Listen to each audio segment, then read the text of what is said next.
Okay, Chapter 6, Flood. The rain began as a soft, gray summer shower.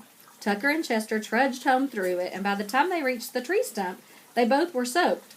Life was quiet in the meadow when it rained. It's raining out here. Can you all hear the rain? The various rabbits and sundry field mice stayed in their holes, and gone was the usual glitter and bustle of insects, dragonflies, and water bugs beside the brook. "I hope you won't get bored," said Chester. "There isn't much to do in the meadow when it rains." "I'm not bored," said Tucker. He was looking out the hole in the stump, drying off. The rain, pushed by the wind's hand, swayed back and forth like a curtain of silver. It fell on the roof of the stump and made a pattering sound. It fell on the grass, which seemed to turn ever greener beneath it, and best of all, to Tucker's thinking, it fell in the brook.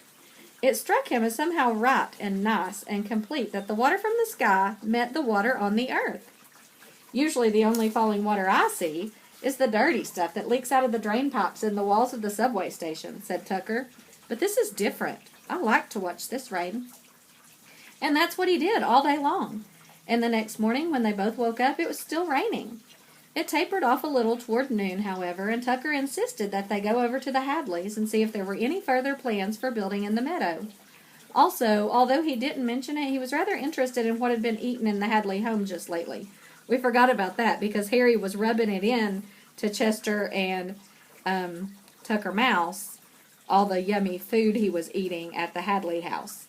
So they're curious, and he promised to save them some leftovers, too. The trip over was not so easy as it had been yesterday. Chester hopped from the top of one tuffet to another, while Tucker had to slosh through puddle after puddle.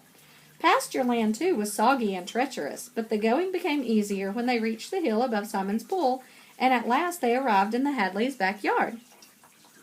There was no one home. Tucker looked in at the screen door and whispered, "Psst, Harry, it's us." When there was no answer, he said louder, "Harry, where are you?" And finally he ended up shouting, "Harry Cat, you come out here." "They're all gone," said Chester, who had hopped down to the end of the flagstone path that led to the garage. "The car's not there. They must be at the market. Harry, too." Here's a picture of what's going on. Can you see it? Tucker Mouse is getting very wet. He does not look happy. "Market," said Tucker sadly, thinking of all the rows and rows of good things to eat. "I wish I was at the market." They waited under the privet hedge for almost an hour, but the Hadleys did not come back, and it began to rain harder. The open earth where they were sitting turned into streaming mud. "We'd better get home," said Chester. "We're going to get drenched as it is." "Drenched!" exclaimed Tucker Mouse. He was sopping wet, his whiskers were drooping, and he looked altogether bedraggled. "I couldn't get any more drenched if I went swimming again, which I'm not, thank you." But he, too, agreed that they ought to return to the stump. Getting back was even harder than coming to the Hadleys' house had been. In just the short time they'd been gone, Tuffet country had turned into a shallow lake, the tuffets sticking up like islands. Tucker had said that he would not go swimming, but that in fact was what he did. Where the water wasn't too deep, he could wade, but when it got over his head, he had to paddle as best he could. Chester waited for him on the tops of the tuffets where he landed. Do you remember in one of the other chapters when Tucker Mouse learned that he did know how to swim? He didn't like it, but he knew how. "This is awful," said the cricket. "I'll say," said Tucker. He came puffing up to a bit of land that was still out of water below one tuffet and collapsed for a rest. "First Harry gets chased by a St. Bernard, and now you have to practically swim home." "Oh, well," said Tucker bravely. "I didn't expect life in the wild to be easy." He took a deep breath and felt as much like a pioneer as he could. "Shall we push on?" Pioneer's a word we've been learning about. They pushed on and finally reached the stump. Fortunately, the rain was slanting away from the hole, so the insides were still dry and comfortable. Tucker lay on a pile of wood chips, getting his breath back. "I'm turning into a champion athlete," he said. He gave a cough and patted himself on the chest. "My wind's still not what it should be, though." As he rested, he became aware of a rushing sound outside. "What's that noise?" he asked. Chester hopped to the hole. "It's just the brook. It speeds up when there's more water in it." Tucker crawled over and looked out, too. It was still the same brook, but somehow different. "It doesn't look the way it should," said the mouse. Chester was silent a minute, studying the stream. Then he said, "I think the water level's rising." Said Tucker. He looked at Chester, then down at the hurrying current beneath them. I keep saying these things as jokes, but maybe I am going to become a champion swimmer." It was no joke. 5 days later, Tucker Mouse wished that he was a champion swimmer. Or better still, he wished that he and Chester hadn't come back from the Hadley's house when they went to look for Harry Cat. Or best of all, he wished that he and the cat hadn't come to Connecticut in the first place. No one in the meadow could remember anything like it. It rained almost steadily for 6 days. Now lighter, now heavier, now seeming as if it was about to stop, but never stopping. The rain just kept coming. Sometimes the clouds opened up a little, a bit of blue was seen, a few stray sunbeams struck the stump, but then the clouds would close again, and water, always more water, fell. If Tuffet Country had been a lake on the second day, when Chester and Tucker woke up on the third day, they looked out over a positive ocean. Only the tallest tuffets stood above the surface, and beyond them the mouse and the cricket could see that pasture land was flooded too. They decided not to even try to get to the Hadley's house that day, but if they'd known what was in store for them, they would have swum and floundered up to the high ground above Simon's Pool any way they could. The brook had risen steadily for the first 4 days. Then it had leveled off. Its channel was broad and deep and could accommodate the torrent now raced through it. But Chester kept a sharp eye on the water level nonetheless. There was something that worried him, but he didn't mention it to Tucker Mouse. I wonder what he's worried about. Now on the afternoon of the 6th day of rain, the two of them sat looking out of the hole at the waste of water all around. "Trapped," said Tucker Mouse, "like rats in traps. We're trapped," he sighed. "I'll never insult my nice leaking drain pipes again." "It can't last much longer," said Chester. "That's what you said 3 days ago, 4 days ago, 5 days ago, and look at it!" exclaimed the mouse. Chester said nothing. What could he say? It was true. "Are there any more nuts or seeds?" asked Tucker. "We ate the last yesterday," said Chester. "But don't worry, we won't go hungry. John Robin said he'd bring us something if we ran out." And John Robin is the bird that came to get them in New York City. The one bright spot in the whole groggy... Oh, wait, hold on. "Tell him to make mine a bacon, lettuce, and tomato sandwich," said Tucker grimly. The one bright spot in the whole soggy experience had been John Robin. He had his nest in the willow tree next to Chester's stump, and he dropped in every day to give them the news. It was from him that they noticed that the various rabbits and sundry field mice had moved up the hill above the pool. A lot of burrows had been washed away, but so far none had been killed, and over on the other side of the brook, where the land was a little higher, the folks were pretty damp, he said, but they weren't suffering too much. "I can't stand it any more," said Tucker after another hour of watching the flood. "I'm going to jump for it and swim." "Don't," said Chester. "The current's much too strong in the brook, and you'd never make it all the way across the parts that are sunk." "But I can't stand it," groaned Tucker. He was about to launch into a lengthy description of what he couldn't stand, the boredom, the hunger, when suddenly the whole stump trembled as if it had been struck. "Hey, what's that?" said the mouse. He looked down and saw that just in the last few minutes the brook had abruptly risen much higher. Waves, some of them uncomfortably large, were beginning to pound at the base of the stump. "What's going on?" Chester Cricket shook his head. "Now don't get nervous, Tucker, but I think that maybe—" "Chester! Tucker!" John Robin appeared from nowhere and perched on the edge of the hole. "The reservoir's overflowing!" Tucker looked at Chester. "Is that what you were thinking, maybe?" "It's what I've been afraid of all week," said the cricket. "So now what happens?" "Well, it depends on how much it's overflowing." "Pouring over the spillway like crazy," said John Robin helpfully. Tucker, I think perhaps we ought to get up on top of the stump," said Chester. "You mean it could come all the way up to the hole?" said Tucker. "Never saw such a waterfall in my life," said the robin. "Please, John, you needn't give us the details," said Tucker. "Just get out of the way so we can climb on the roof." John fluttered up onto the stump, and Tucker and Chester clambered after him. From out there, the view of the wide lake the old meadow had become was even less to Tucker's liking. "Now what?" he said. "Now we wait," said Chester. And wait they did, as the torrent below them frothed higher and higher above the stump. Around the stump, not above it. John Robin kept flying off to the reservoir, no trip at all as a robin flies, and coming back with encouraging news like, "Even more water coming over now," and "Looks as if the whole thing may give way." The only hopeful thing to occur was that late in the afternoon the thick curtain of clouds did finally lift.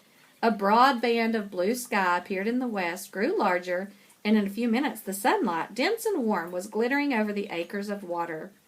"I think it's actually cleared up," said Chester. "Beautiful," said Tucker. "We'll have a nice sunny day to get drowned in." By now the water was beginning to lap up over the top of the stump. "Listen, Chester, there's no point in having both of us go down with the stump. You're little. John Robin can carry you up to his nest." Didn't you say you had a nest up there, John?" The robin pointed to one of the branches of the willow tree that overhung Chester's stump. "That's me, third branch from the top on the left." "Now, Tucker," Chester began, "I will not leave." "A moment, please," said Tucker. We know he's a little bit dramatic, right? He was feeling very noble and tragic and wanted to deliver a little eulogy on himself. "Never let it be said that Tucker Mouse allowed a friend of his to be sacrificed needlessly. And speaking of friends," his tone changed considerably, "if you can catch Harry Cat sometime when he isn't being brushed or having his tummy rubbed, you could tell him what a bum I think he is. Tell him if he ever decides to go back to New York, I'll leave all my life savings to him. He can buy his very own tummy rubber with them. And tell him I hope he enjoyed the lobster Newburg." Chester ignored Tucker's outburst. The side of the willow tree had given him an idea. "John, some of those branches are hanging right over us. And willow branches are nice and bendy, too. If you flew up to the lowest one there, maybe your weight would push it down far enough so Tucker and I could grab it." "I'll try." The robin flew up and got a grip on the branch. It lowered a bit. I'm going to knock the iPad off. But still remained high above the stump. "I'm not heavy enough," the robin called down. "Go get lots of birds," shouted the cricket. "And hurry, the water's already over our feet." "And tell him I went down proudly, a proud mouse to the end," said Tucker, who was still ranting at Harry Cat. "A valiant fight I fought, while he was lounging around on cushions." Chester began to lose his patience. "Oh, Tucker, stop raving. We're not going to drown." "We're not?" Tucker seemed surprised and a little miffed that his heroism might not be necessary. "Just get ready to grab that branch." When the water had risen to Chester's knees, but a cricket's knees are not very high, John Robin flew back. With him there were two sparrows, the oriole, which lived in the tree above Ellen's special place, and a grackle named Sam. They all clung to the branch. It drooped down farther, but was still above the heads of Chester and Tucker. "Not low enough," called Chester. "Ask Beatrice to come over." The robin flew off. "Who's Beatrice?" said Tucker. "A pheasant who lives in the woods on the other side of the brook," said Chester. "She's the biggest bird in the meadow." The water was up to Chester's shoulders when John flew back with Beatrice Pheasant. When she settled on the branch, it sank down within reach of Tucker's front claws, if he stood on his hind legs. He boosted Chester up, the cricket got a grip, and then Tucker, too, grabbed hold with both claws for dear life. "Now all you birds fly off one by one or we'll be flipped all the way back to New York," said Tucker. He sighed to himself. "We should be so lucky." One by one the birds left the branch, and very slowly, steadily, the mouse and the cricket were lifted up as if by a firm, sure hand, till they hung amid the branches of the willow tree. Beatrice Pheasant was the last one off, and when her weight was gone, Chester and Tucker were able to transfer from their elevator branch to a larger one nearby, the one on which John Robin had his nest. "Whee-hoo!" groaned Tucker with relief. "Thanks for the help, Miss Pheasant."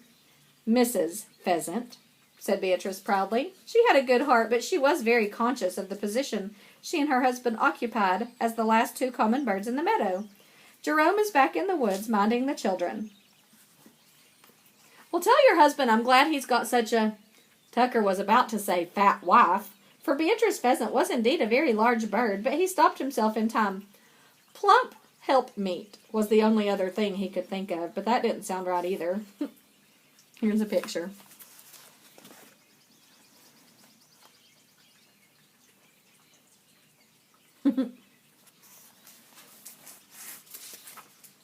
"Just tell him thank you for letting you come over," said Chester.